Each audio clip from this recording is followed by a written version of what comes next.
When people speak of evil, there are many things that come to mind.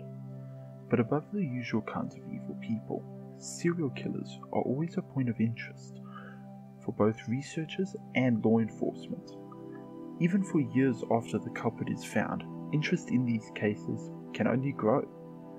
Such is the case with Daisy Louisa C. de Melker, one of South Africa's very first serial killers, and the second woman in South African history to receive the death penalty. Daisy was born on the 1st of June 1886 in what used to be the Cape Colony as one of 11 children. While this may seem strange, it was a common practice to have larger families back then, and the de Melker family was no exception. Daisy's early life was nothing too special. For the first 12 years she remained in the Cape Colony, but when she was 12, she, her father, and 2 of her brothers moved to Rhodesia, which is currently known as Zimbabwe. Daisy moved around a lot in her early years. 3 years into her life in Rhodesia, she moved to Cape Town, becoming a boarder at the Good Hope Seminary School in Cape Town. But this was short-lived, as she moved back to Rhodesia in 1903, and then moved to the colony of Natal, and enrolled at the Berea Nursing Home in Durban. She often spent her holidays back home in Rhodesia, and it was on one of these holidays that she met her first love, a man named Bert Fuller. Things went well for the young couple, and they had planned to marry in October of 1907. However, tragedy would soon strike. Fuller fell ill with blackwater fever and died, with a grieving Daisy at his side on the day of their planned wedding. The key takeaway from this is that the now widow received £100 in Fuller's will, which may have been the spark that motivated her further crimes. Daisy de Melker's crimes were fueled more by financial gain more than anything else, and it's clearly shown with her later murders. About a year and a half after Fuller's death, Daisy was married to a man named William Alfred Cowell, a plumber in Johannesburg. Cowell was 14 years her senior, and while this age gap may seem strange, things only went downhill from there. The married couple had 5 children in total, with only one child, their final, surviving. There's been some speculation over these children. The first 2 died in childbirth, the third died of an abscess, and the fourth died of convulsions and bowel trouble. Some theories say that this 4th child could have been de Melker's first victim, but I highly doubt that, since it doesn't match the method she used for her killings. The consensus around de Melker is that her first victim was actually her very first husband.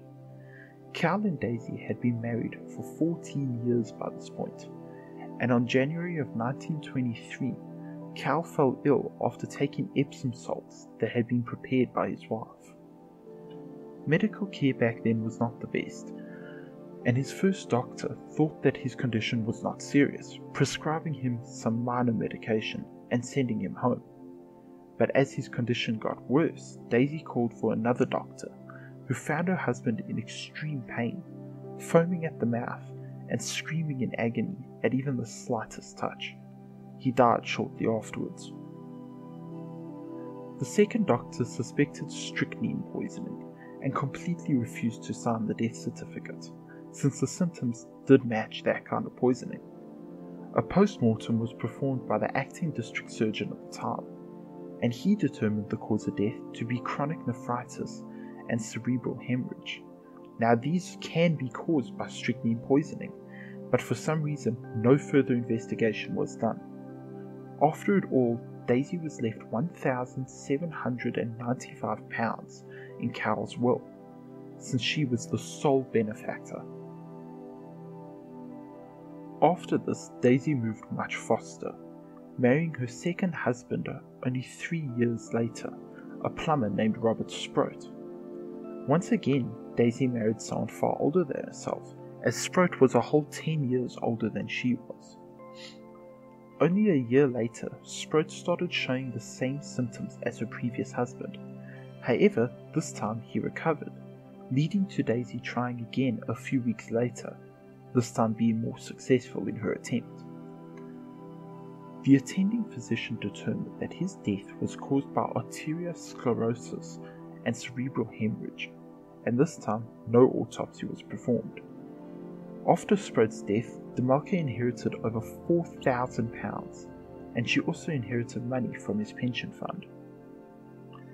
Now by this point, people were starting to suspect Melker of being less than innocent. One notable person was the brother of Robert Sproat, but he will come into this later. For now, Daisy's third and final victim was her son, the only survivor of her marriage with William Cowell, Rhodes Cecil Cowell.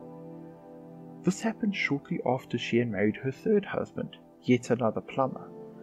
I will not go too far into detail about Melker's third husband, since he's not as important as her third victim. Just know that he actually made it out unscathed. He didn't die from Daisy's poisonings. In February 1932, Daisy travelled from Germiston to Turfentine and obtained arsenic from a chemist under a different name. Arsenic back then could be used for a multitude of things, but the excuse Daisy used was that she needed to put down a sick cat. Less than a week later, Rhodes fell ill after drinking from a thermos that his mother had prepared. Another worker also fell ill after drinking from the same thermos, yet he recovered a few days later. Rhodes, however, was not so lucky, dying only 3 days after his poisoning. This murder has led many people to speculate more about Daisy's motives as a whole. Unlike her other killings, there was barely any monetary gain, and using a whole new way of poisoning was quite strange. It could be that she knew people would suspect a third death by strychnine and decided to change up her methods. Yet this was still the final nail in the coffin that led to her downfall. Now we come to William Sproat, the brother of Robert Sproat, Melker's second victim. Sproat had raised suspicions about Robert's death with the authorities, and on the 15th of April 1932, these suspicions paid off, as the police finally got permission to exhume all 3 of Melker's suspected victims. Her son, Rhodes, was notably well preserved, which is a symptom of arsenic poisoning, and while the other bodies were long decomposed, a pathologist was still able to find traces of strychnine in their spinal cords, and other signs pointed towards pink strychnine being the specific type used.